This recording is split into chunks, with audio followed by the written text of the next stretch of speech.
ciclo en torno a la institución Las Cuentas Claras.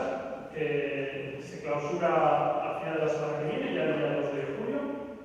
Así que estamos ya, casi es el colofón a este ciclo de 4 mesas redondas, en el que se han tratado diversos temas, sobre todo en torno a la sostenibilidad, a la transición ecológica y a una versión transversal de la contabilidad de la historia. Entonces hoy, pues ya como digo, agradecer de nuevo a la Universidad de Burgos su colaboración y quien defina por el proyecto, y a la FECIP por su financiación. Agradezco también a los ponentes y al moderador, y pues os dejo con ellos. Muchas gracias.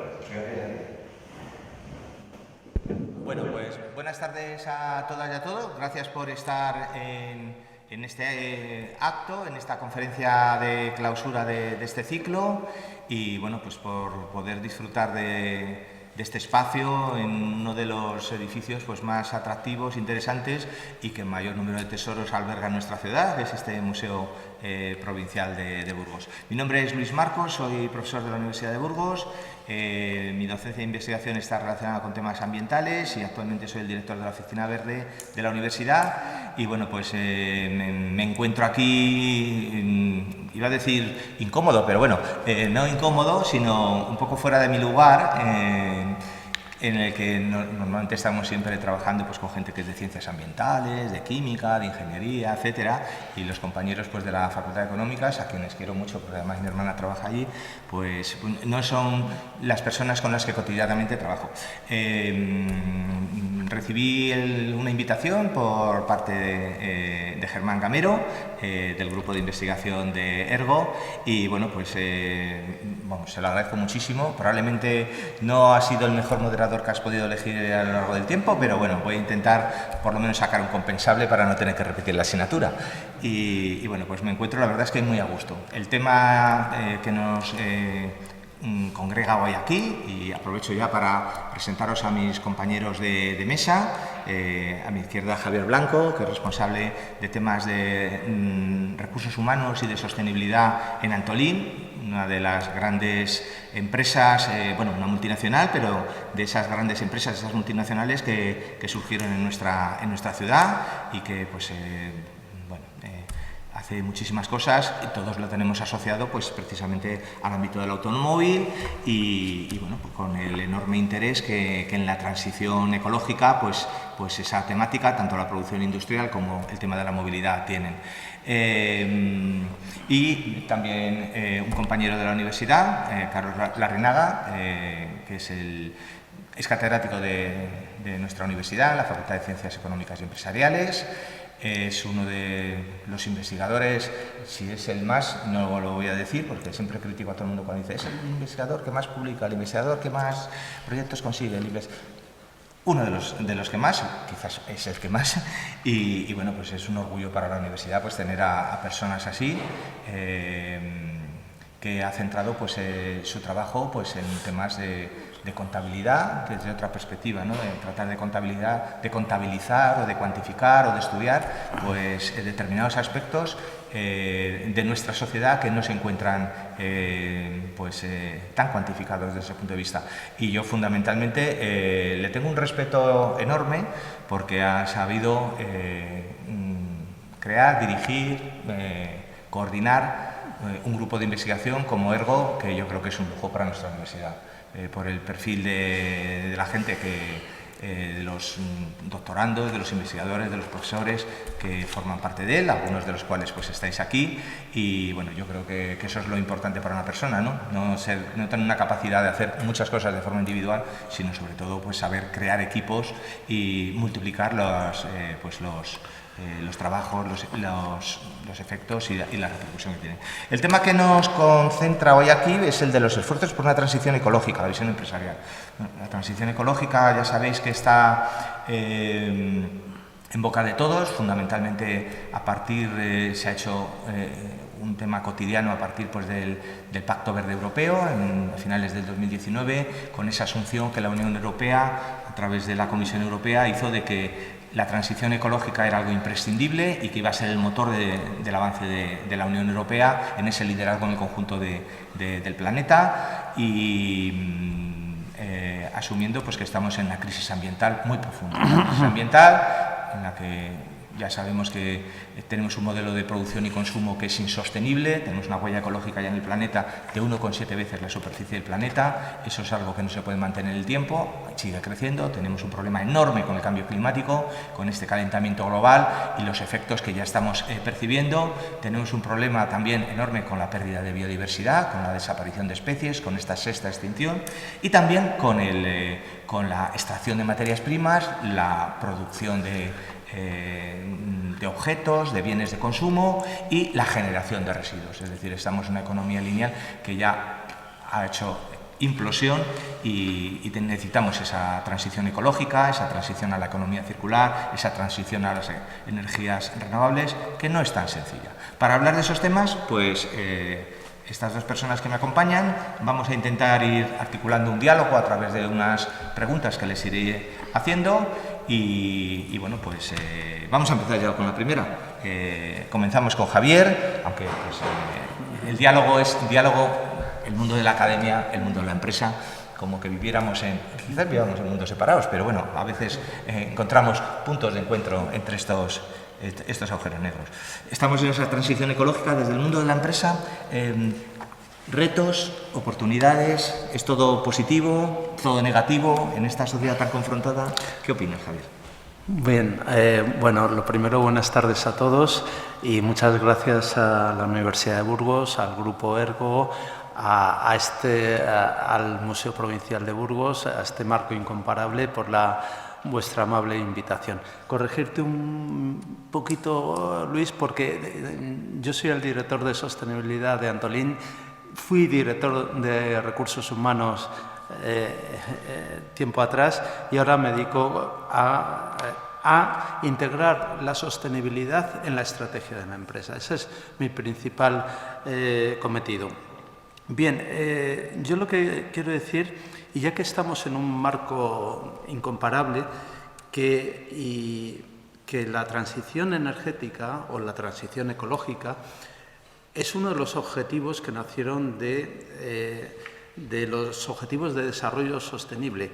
Y ya que estamos en este marco histórico y sé que por aquí hay historiadores, yo soy un aficionado a la historia, creo que es muy difícil encontrar en la historia unos objetivos en los que se hayan puesto de acuerdo 197 países. O sea, quiero con esto destacar la importancia del reto de la transición energética, porque forma parte de unos objetivos donde se han puesto de acuerdo 197 países a nivel mundial.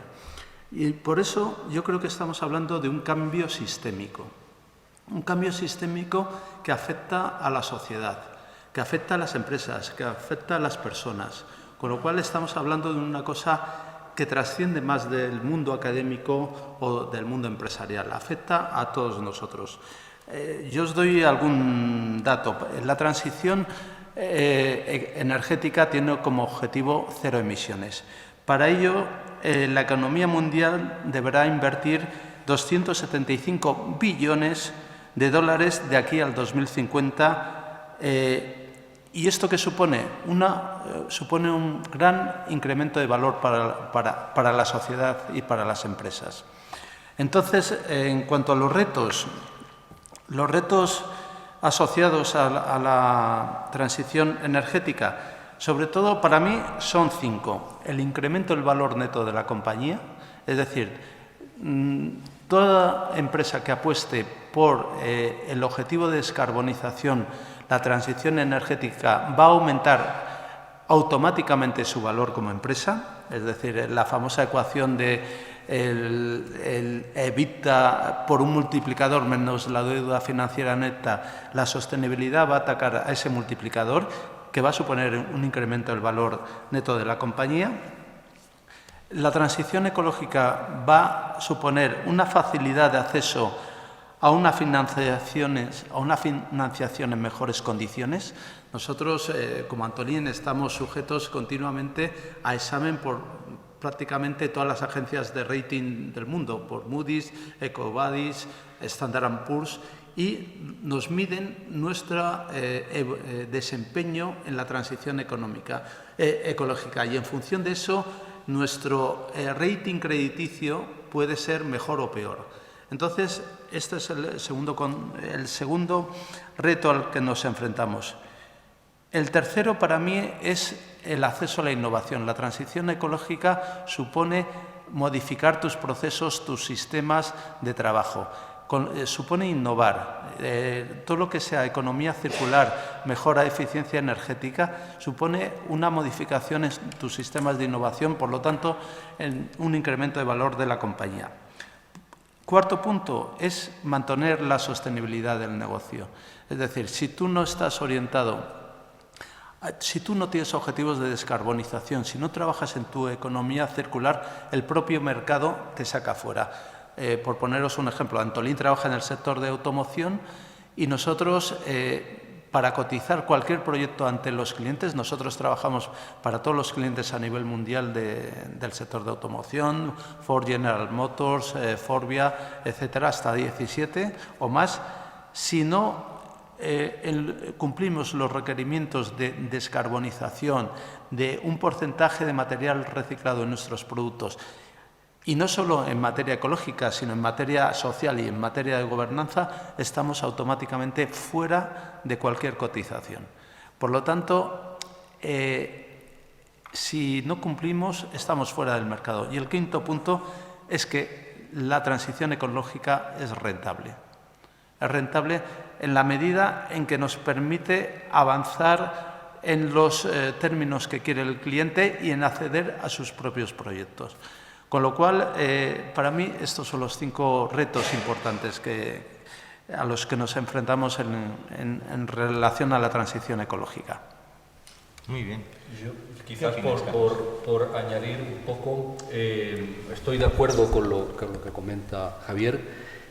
Yo creo que, digamos, hay una realidad en la importancia que tiene la sostenibilidad para mantener el futuro de la futura rentabilidad de las empresas, el futuro de las empresas.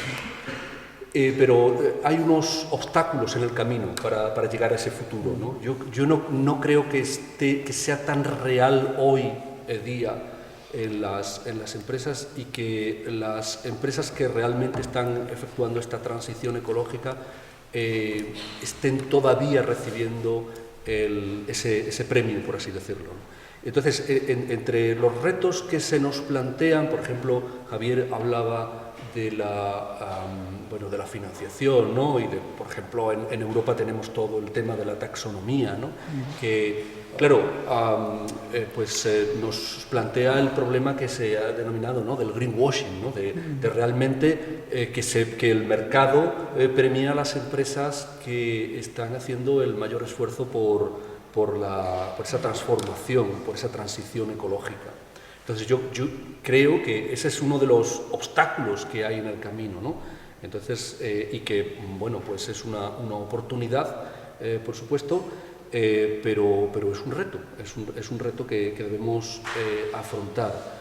Hace poco, una colega nuestra publicó un artículo sobre las empresas energéticas.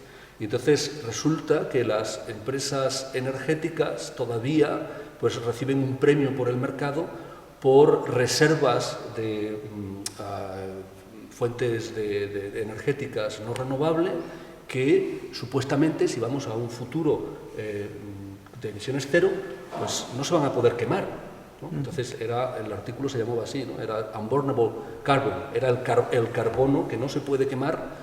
Y resulta que los mercados financieros todavía están atribuyendo un valor económico a quemar esas fuentes energéticas no renovables. Entonces yo creo que tenemos que hacer un esfuerzo que no está ahí, estoy de acuerdo con lo que dice Javier, pero que todavía no está ahí, sino que tenemos que hacer un esfuerzo por efectuar esa transición. Y dentro de esos retos no son solo retos para una compañía individual, para una empresa individual, son retos para todos, para la sociedad en su conjunto. Y yo, siempre que surge esta cuestión, y aprovechando también que está aquí Javier, ¿no? Una ciudad como Burgos tiene un reto muy importante que afrontar. Ya no son solo las empresas de Burgos, sino es toda la sociedad burgalesa, que está muy asociada, su actividad económica está muy asociada al sector del automóvil y la movilidad, ¿no? Y lo que plantea pues la movilidad sostenible, que también pues es una cosa sobre la que podemos comentar algo después. Entonces, pues yo también quería comentar eso, ¿no? Que es un reto de futuro para las empresas, pero detrás de las empresas hay una sociedad, hay una ciudad, como la ciudad de Burgos, que tanto depende del sector del automóvil, y que cómo se plantee el futuro de esa actividad y la sostenibilidad de esa actividad va a ser esencial para, pues, cómo seamos dentro de 10, 20, 30 años. Y ya un poco también está ese concepto, ¿no?, de la resiliencia, ¿no? Seremos resilientes en la ciudad de Burgos, seremos resilientes ante ese cambio que se va a producir por la neutralidad en las emisiones o las emisiones cero. Seremos capaces de adaptar la actividad económica, las empresas y la sociedad a ese futuro, ¿no? Cómo serán las fábricas del futuro, etcétera, ¿no? Y ya un poco también barriendo para casa, ¿no? Como nosotros en el grupo de investigación, aquí hay algunos miembros, y bueno, y agradezco, no lo he dicho al principio, pues agradezco la presentación y la invitación a participar en esta mesa redonda.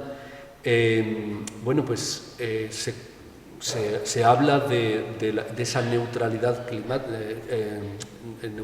climática o de las emisiones cero, etcétera. Bueno, detrás de todo eso hay un aspecto muy importante de cuantificación, de determinar cuándo una actividad no está emitiendo CO2, por ejemplo, y ahí pues tendremos que trabajar duro para evitar que pues tomemos malas decisiones sobre la base de información que no sea correcta, etcétera, ¿no? Entonces, ahí es un poco también un área en la que estamos trabajando en el grupo de investigación, y todas las dificultades que se plantean en la medición de las emisiones de gases de efecto invernadero.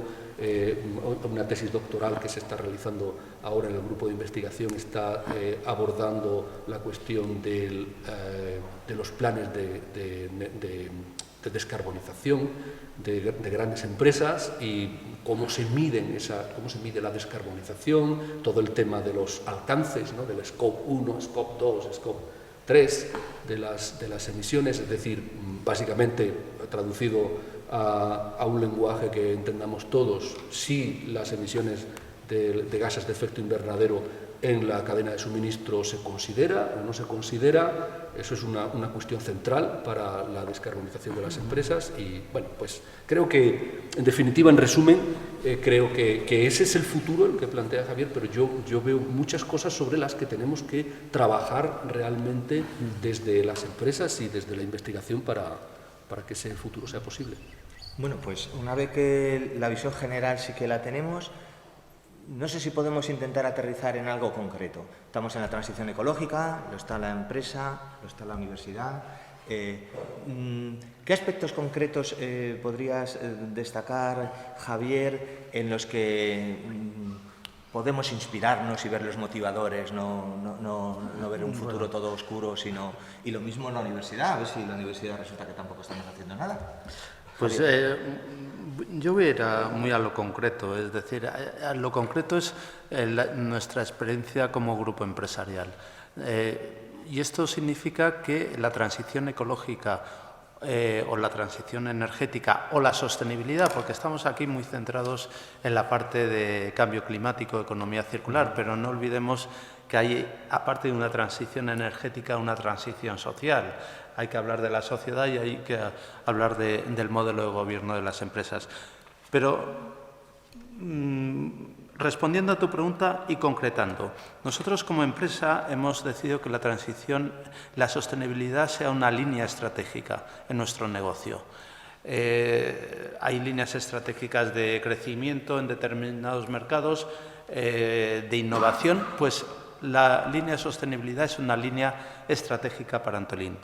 Y esto se traduce, y ya centrándome en el tema del medio ambiente o de la economía circular o del cambio climático, en que nosotros hemos establecido una serie de objetivos. Objetivos que se traducen en ser neutros en carbono, en emisiones de carbono en los Scope 1 y 2.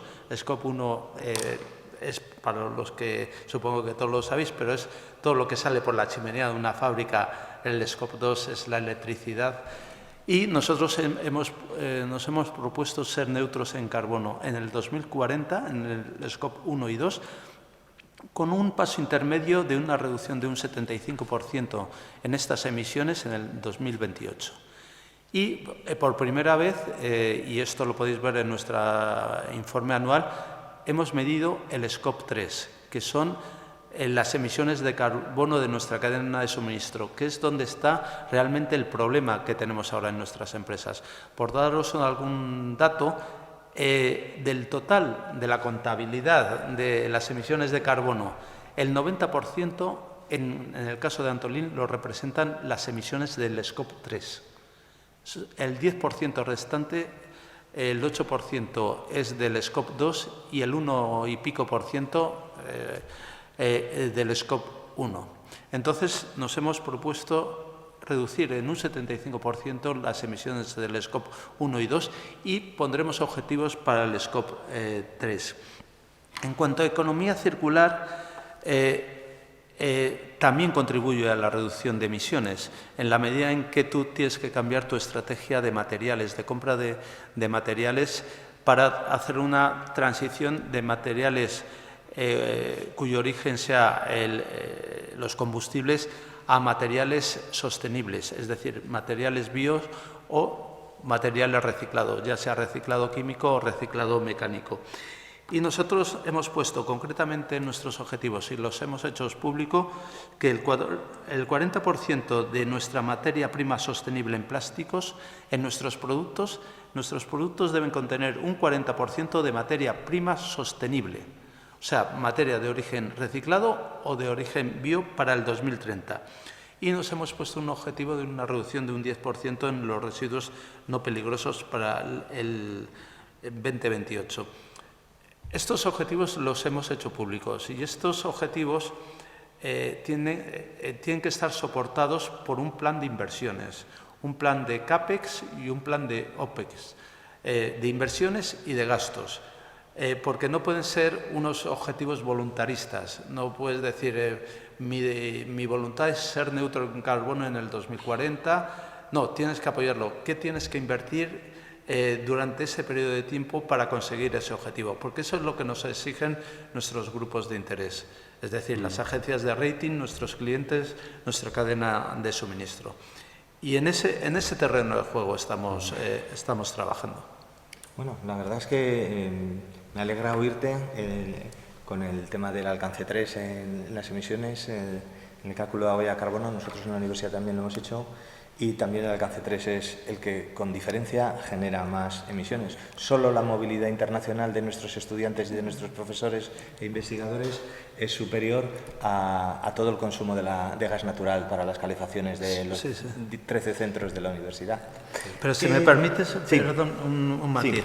El alcance 3, que como dices tú, es el gran tema para las empresas, para entidades como la universidad. Nosotros tenemos que medir el alcance. Hemos medido el alcance 3 de 3.500 proveedores. El punto no es solo medirlo, que es difícil, es gestionarlo. Es decir, hay que trasladar tus objetivos de descarbonización a todos tus proveedores y hacer un seguimiento con una serie de planes de acción para conseguir reducir ese alcance Scope 3 y meterlo en tu contabilidad global de emisiones de carbono. Ese es para mí el gran reto. Bueno, proveedores y clientes. Bien. Sí, bueno, a nosotros somos responsabilidad. el scope 3 de nuestros clientes. Claro.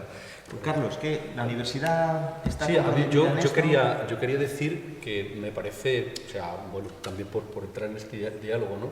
Que a veces se nos ha acusado, ¿no? Cuando hablábamos de estos temas de sostenibilidad, etcétera, de ecología, se nos acusaba como de estar fuera de la realidad. Y bueno, la prueba de que no estamos fuera de la realidad, ¿no? Es lo que está comentando ahora Javier, ¿no? Y pues la importancia que tiene esto hoy en día en la realidad de las empresas.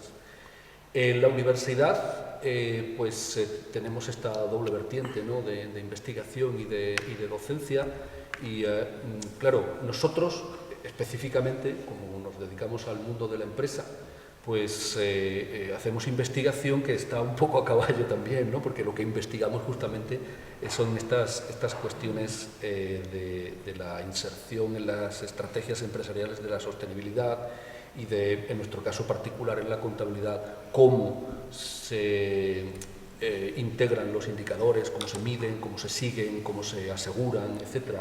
Y entonces, pues ahí, yo como cuestiones concretas que podamos compartir aquí, pues se me ocurre, aparte de lo que decíamos anteriormente acerca de los alcances, que bueno, que está tan, se ha comentado ya aquí en varias ocasiones, pues yo mencionaría una iniciativa global en la que hemos colaborado, que es la iniciativa SIBOS, que son unos diálogos que se producen entre científicos, biólogos, marinos, etcétera, y empresas pesqueras.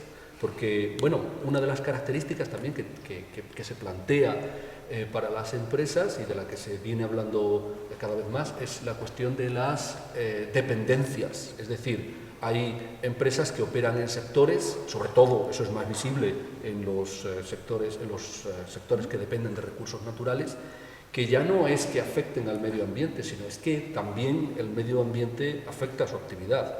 Un caso paradigmático es la pesca. Y actualmente, si observamos los datos medioambientales globales, pues se observa una sobreexplotación de los recursos pesqueros y los científicos son, digamos, notarios de esa realidad y lo que han hecho conjuntamente pues, con diversas instituciones, con la princesa de Suecia, etcétera, pues han lanzado una iniciativa global que pues ha atraído a 9 de las mayores empresas pesqueras del mundo y están en ese proceso de iniciar un diálogo para hacer que la ciencia del medio ambiente pues tenga un efecto sobre la actividad de la pesca. Entonces, yo creo que hay muchos ámbitos, efectivamente, no solo el ámbito energético, el ámbito de las emisiones de gases de efecto invernadero, sino que, por ejemplo, la biodiversidad, como es en este caso, ¿no? O cuestiones que trascienden el ámbito ecológico, como la seguridad alimentaria. O sea, cuando estamos hablando de pesca estamos hablando también de seguridad alimentaria, pues son ámbitos en los que se puede observar claramente cuáles son las cuestiones en las que las empresas pues, gestionan sus aspectos de sostenibilidad y en las que la universidad colabora de alguna manera. Como decía, son científicos, sobre todo biólogos marinos, pero también, claro, si estamos hablando de gobernanza de las empresas, estamos hablando de gestión de empresas, pues ahí también participamos desde politólogos, especialistas en cadena de suministro o incluso, pues como es en este caso, contables. Y luego otra cuestión concreta que podría mencionar es la compra pública. El próximo viernes se lee una tesis en el grupo de investigación de una doctoranda que ha venido trabajando en cómo integrar indicadores de sostenibilidad en la compra pública. La compra pública, los contratos públicos, son el 20% del PIB, del Producto Interior Bruto, en España aproximadamente.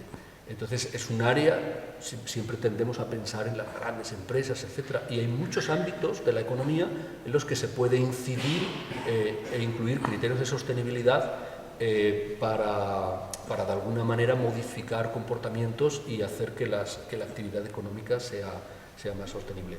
Y ya por decir una última cosa, si me permites, la educación, nosotros trabajamos en investigación, pero luego también trabajamos en docencia. Entonces la Universidad de Burgos pues, también ha lanzado varios másteres, un máster en economía circular que viene funcionando durante varios años, y el próximo septiembre comenzaremos, si todo va bien, pues un máster que trata específicamente de estas cuestiones que tienen que ver más con la información, con la contabilidad.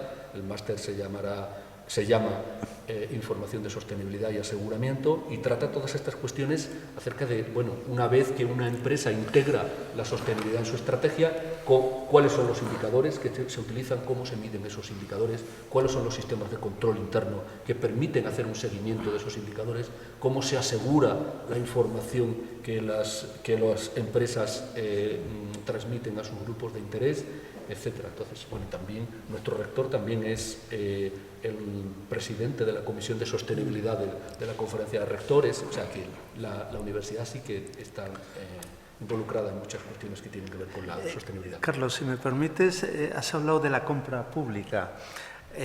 Yo me gustaría un poco exponer qué hacemos en sostenibilidad en la compra privada.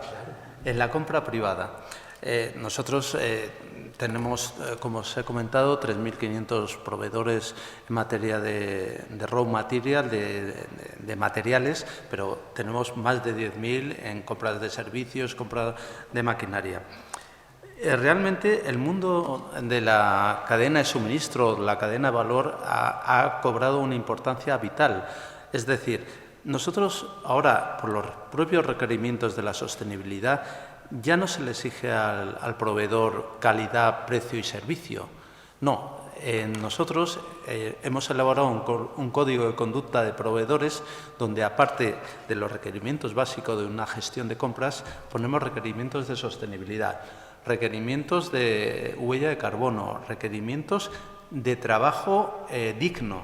Es decir, porque para una empresa de las dimensiones de Antolín, con tal cantidad de proveedores, el hecho de que un proveedor, por muy pequeño que sea, no esté utilizando, por ejemplo, trabajo infantil o esté haciendo una sobreexplotación, es un riesgo reputacional que afecta directamente al negocio. Tenemos que hablar de los minerales en conflicto, de los minerales que se extraen en países donde los derechos humanos no se cumplen. Entonces, todo eso estamos totalmente medidos a través de una plataforma, plataformas informáticas, en este caso una plataforma que se llama NQC, que a través del cual valoramos a todos los proveedores en requerimientos de sostenibilidad, no solo de cambio climático, sino de trabajo, condiciones sociales y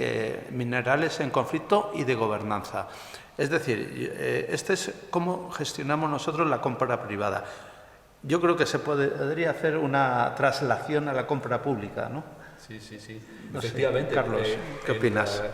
Hay una directiva europea que se ha traspuesto a la legislación nacional y que habla de la compra pública sostenible y estratégica. Entonces, es algo que está en la ley y que las administraciones públicas, y ahí a lo mejor pues también lo tendríamos que pensar en la Universidad de Burgos, no sé en qué medida se lleva a cabo, pero las administraciones públicas tienen la obligación legal de emprender acciones para incluir criterios de sostenibilidad en las compras que se realizan.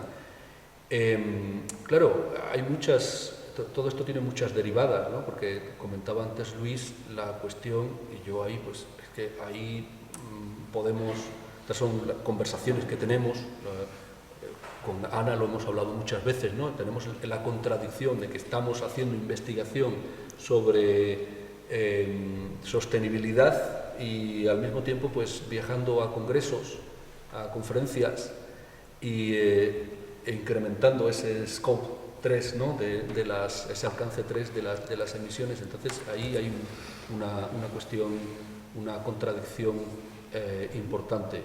Y por hacer autocrítica. Y luego también comentar que, bueno, esta cuestión de la cadena de suministro yo creo que es lo más difícil. A los investigadores pues nos apasionan las cosas que vemos que son difíciles, ¿no? Entonces, a mí me parece muy interesante todo lo que está viniendo. Yo sé que las grandes empresas están preparadas, preparándose para todo esto, pero esto ya no es una cuestión solo de las grandes empresas, de que las grandes empresas evalúen a sus proveedores, sino que pues ahora recientemente también en el Parlamento Europeo se ha aprobado un proyecto de directiva, no sé exactamente ya en qué estadio está, pero recientemente se ha aprobado un proyecto de directiva que es sobre la diligencia debida en la cadena de suministro.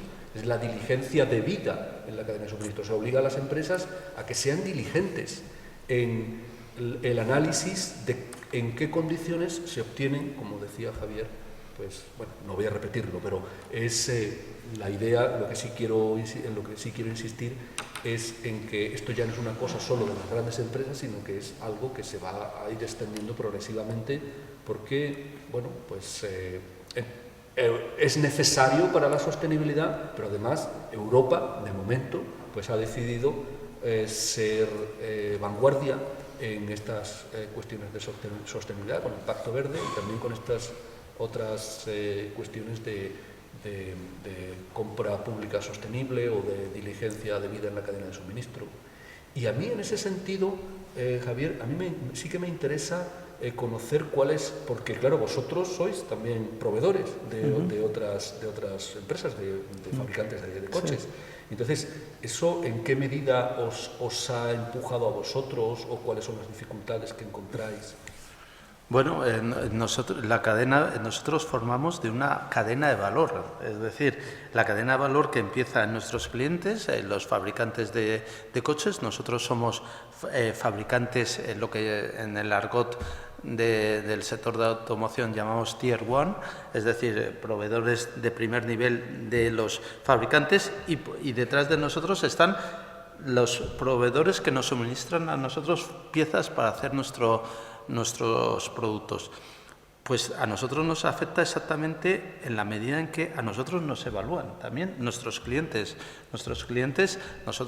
Yo tengo que reportar continuamente a nuestros clientes mi huella de carbono, los minerales en conflictos, mi modelo de gobierno, o sea, y en base a eso te puntúan y te hacen exámenes. O sea, estamos en un ámbito académico, te están evaluando continuamente tu performance en sostenibilidad, con lo cual todos formamos parte de esa cadena de valor. Entonces, realmente nosotros tenemos que cumplir con unos requerimientos muy fuertes en materia de descarbonización, en materia de prevención de accidentes. Nos miden el índice de frecuencia y el índice de gravedad, nuestro compromiso con la diversidad, tanto diversidad de género, diversidad funcional, diversidad de raza. Nosotros somos una multinacional, trabajamos en 26 países y nos miden nuestro compromiso con la diversidad. Nos miden nuestro modelo de gobernanza, es decir, nuestro compliance en el sentido de gente formada en el código de conducta de la compañía, en que, en definitiva, nos miden que seamos una empresa que hace bien las cosas, porque para mí la sostenibilidad, sí, por decirlo de una forma sencilla, es hacer bien las cosas. Hacer bien las cosas en materia de medio ambiente, en materia social, en materia de gobernanza, en materia de ética.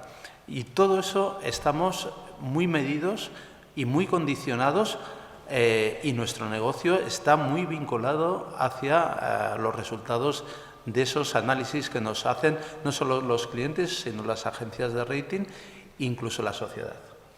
Bueno, la verdad es que me voy a ir con la satisfacción de que el mundo funciona perfectamente y bueno, como mi papel un poco pues es provocar. Yo creo que antes de plantearos una pregunta que yo creo que es muy relevante, pero porque afecta a la sociedad, a la gente, cómo están viendo y experimentando esta transición ecológica. Pero dos reflexiones quería introducir.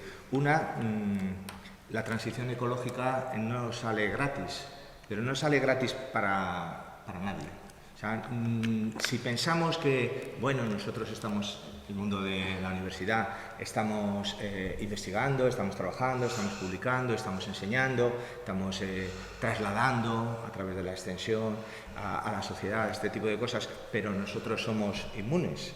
No, nadie hay inmune en este proceso y bueno, pues igual que dentro de poco tiempo, de muy poco tiempo, pues quizás haya que regular quién puede viajar en avión y quién no puede viajar en avión, o cuánto podemos viajar en avión, o si nuestro coche, aunque sea eléctrico, lo podemos meter en el centro de una gran ciudad, o si a la hora de querer hacer turismo en Venecia, pues nos toca este año, nos toca dentro de 10 años. Sabemos que vivimos en un mundo desigual, claramente cada más desigual, y habrá quien pueda hacerlo todo, lo que quiera, cuando quiera y como quiera, y muchos que no podrán hacer nada. Pero me parece que esa reflexión la tenemos que asumir. Si tenemos unos límites planetarios muy claros, esos límites nos tienen que afectar a todos y van a cambiar nuestros modos de consumo, nuestros modos de producción, nuestro estilo de vida, y eso no quiere decir que vayamos a ser más infelices.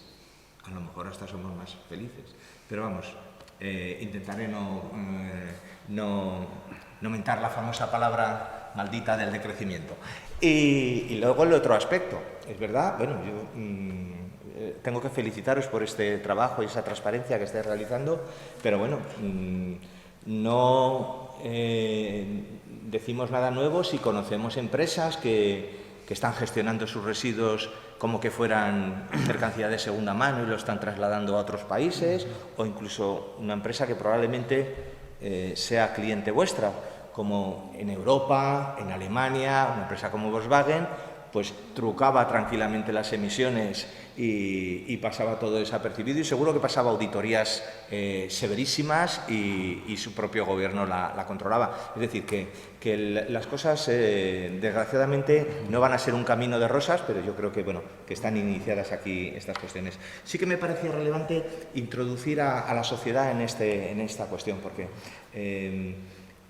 acompaña a la sociedad, participa la gente, es consciente de estos retos, o podemos entrar en una dinámica en la que solo una parte cualificada de quien en la Comisión Europea establece esas directivas, quien en la universidad publica esos datos, quienes en las empresas están buscando esa perfección, y no se está quedando mucha gente atrás, no se están generando resistencias sociales por el desconocimiento o porque, bueno, claro, la gente le dice, tienes que comer ecológico, pero me cuesta pagar 2 veces el precio de ese tomate en el supermercado que vale el ecológico respecto a otro.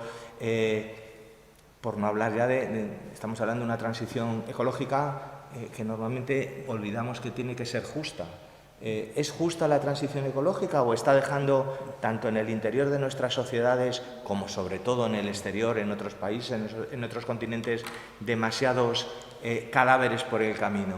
Porque claro, hemos visto como decenas de miles de empleos en la minería del carbón en nuestro país desaparecieron y bueno, la realidad es que esos territorios han quedado totalmente devastados. Ahora ha ocurrido con las centrales térmicas, las centrales de carbón, ocurre lo mismo.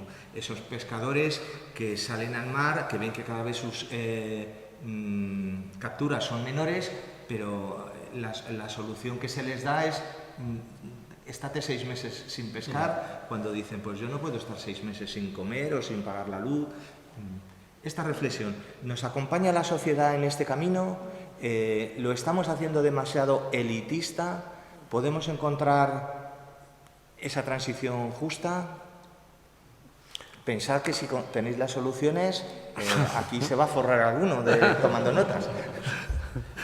Bien, bueno, yo voy a hablar de mi experiencia y de cómo veo las cosas. Y voy a poner 2 ejemplos. Uno, en función de mi faceta anterior de responsable de recursos humanos y otro en función de mi faceta actual de director de sostenibilidad. En nuestra empresa, los ingenieros jóvenes que estamos contratando preguntan realmente si somos una empresa sostenible, si estamos comprometidos con el medio ambiente, si estamos comprometidos con la sociedad, si tenemos un compromiso social real con la sociedad, si realmente somos justos y equitativos en nuestro modelo de trabajo. Es decir, ya las sociedades jóvenes, lo que estamos viendo nosotros, yo te hablo de lo que veo, es que preguntan y leen realmente si somos una empresa comprometida con la sociedad, comprometida con la sostenibilidad. Eso me hace pensar que estamos cambiando nuestro modelo de sociedad y que los jóvenes están realmente ya no buscando un sentido material a su vida, sino un sentido real. Es decir, yo trabajo en una empresa porque es una empresa justa, porque está comprometida con el medio ambiente, porque me gusta trabajar aquí, porque estoy comprometida con sus valores. Yo ese cambio lo estoy viendo.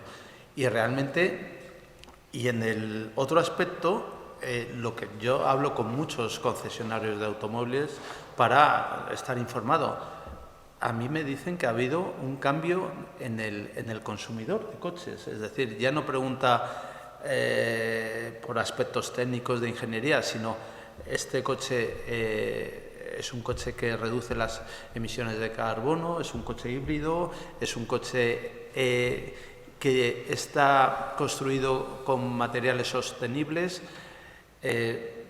Yo esto es lo que veo en la sociedad, que los modelos de conducta están cambiando hacia criterios de sostenibilidad, tanto en el consumo principalmente, como en la elección de servicios o en la elección de determinadas empresas. Entonces, si es una transición, respondiendo a tu segunda pregunta, si es una transición justa, yo no sé si ahora mismo es una transición justa, que tiene que serlo, sí. Es decir, estamos hablando de una transición ecológica, pero hay que hacer una transición social. Evidentemente que la sostenibilidad y la transición energética va a generar, y de hecho está generando, muchos puestos de trabajo. Pero sí que es cierto también que la transformación, por lo menos en nuestro sector, hacia un modelo de coche eléctrico puede estar destruyendo puestos de trabajo. Lo que hay que hacer es un esfuerzo de upskilling y reskilling con esas personas para que puedan hacer una transición justa hacia otros sectores. Entonces, yo creo que estamos en el camino. Carlos. Yo, empezando por lo segundo, me había anotado aquí a la pregunta tuya sobre si es un proceso justo, me había anotado, tiene que serlo, que es justo lo que ha dicho Javier, ¿no? Yo creo que no tiene sentido, si hablamos de una transición o de una transformación sostenible, pues no tiene sentido si no está aparejada, ¿no? Cuando hablamos de sostenibilidad siempre se habla de esa doble vertiente social y medioambiental. Entonces lo social tiene que estar unido. Y claro, eso requiere una transformación, ¿no? Yo creo que la sostenibilidad requiere una transformación. La sociedad será diferente. Se necesita esta transformación, esta transición ecológica supone una transformación en nuestras formas de consumo, en nuestras formas de producción. Siempre se centra la atención, por ejemplo, en el tema de la pérdida de puestos de trabajo. Bueno, realmente, si uno tiene una perspectiva histórica más amplia, pues se da cuenta de que lo que ha producido la intensificación de la producción, por ejemplo, pesquera, por poner ese ejemplo, ¿no?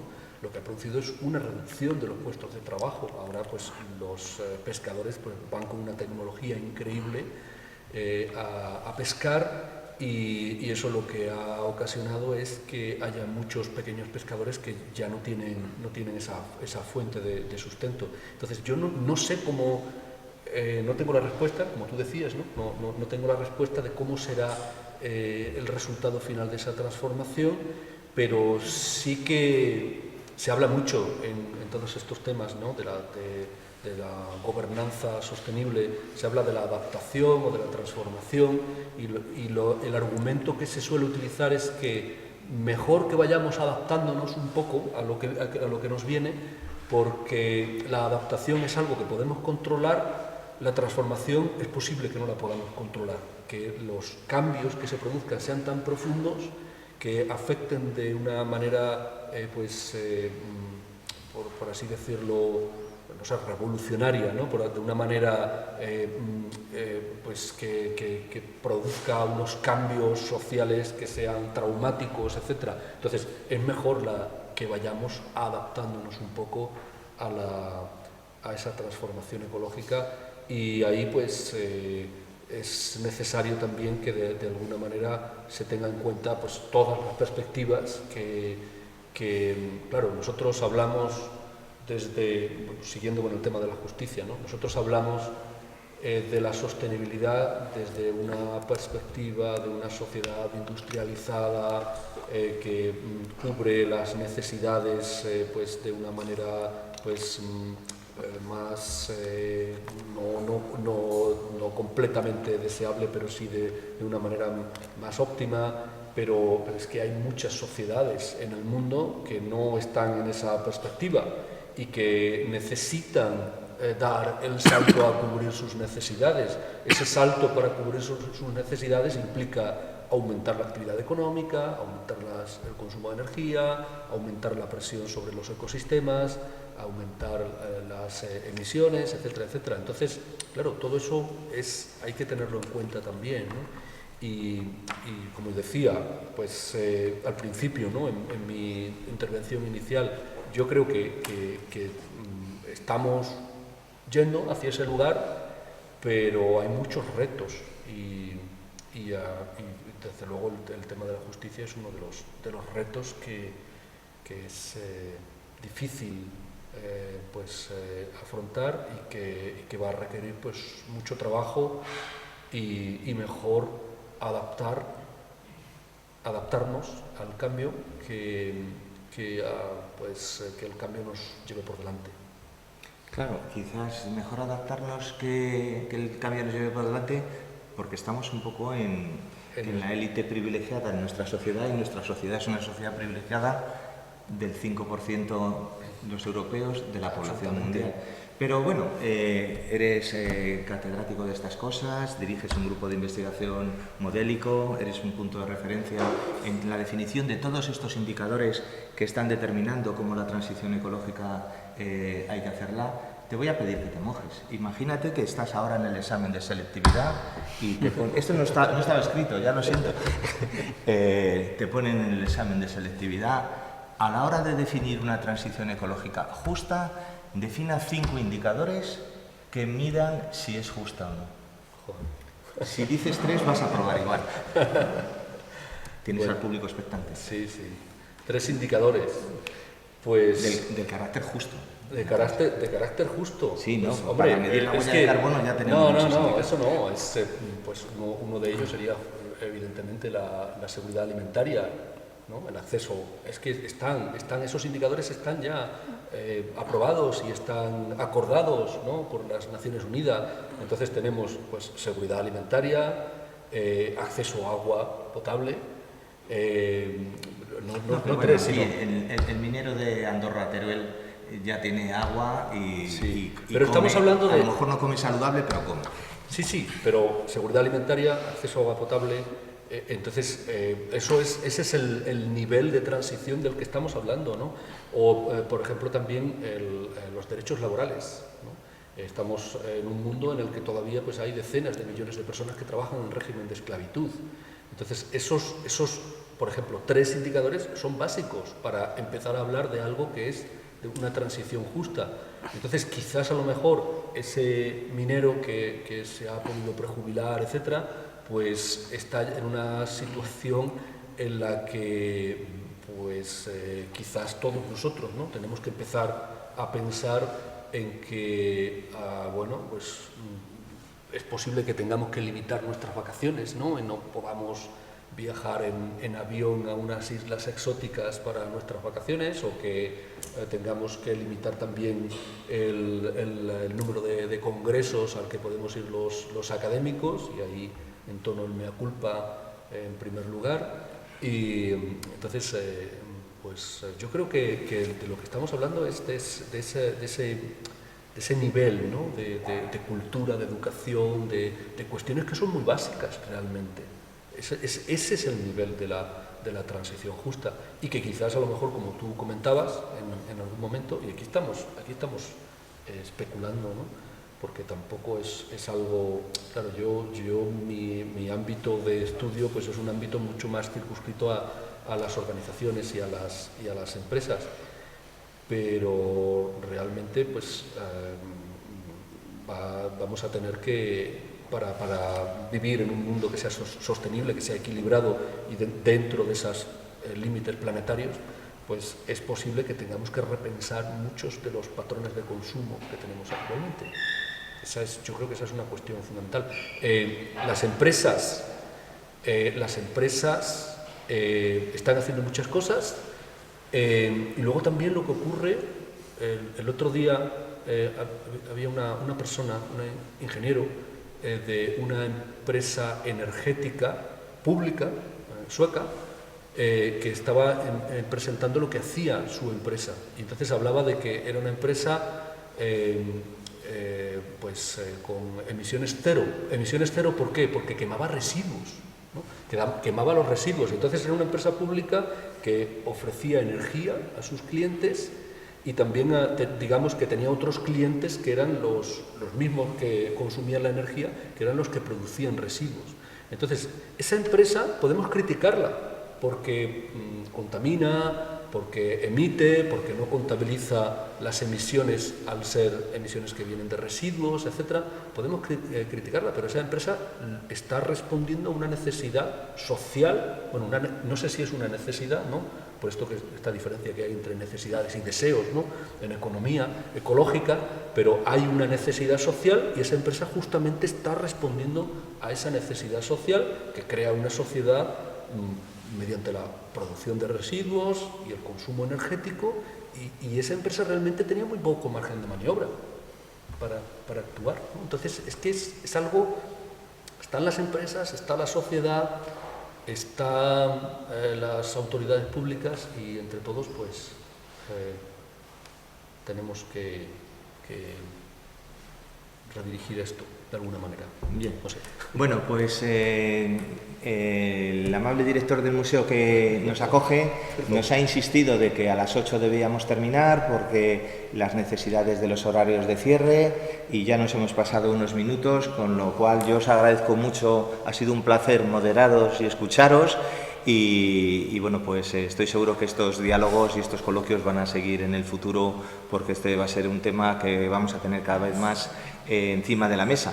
Y nada, les voy a pedir al público que os aplaudan porque creo que lo habéis hecho muy bien.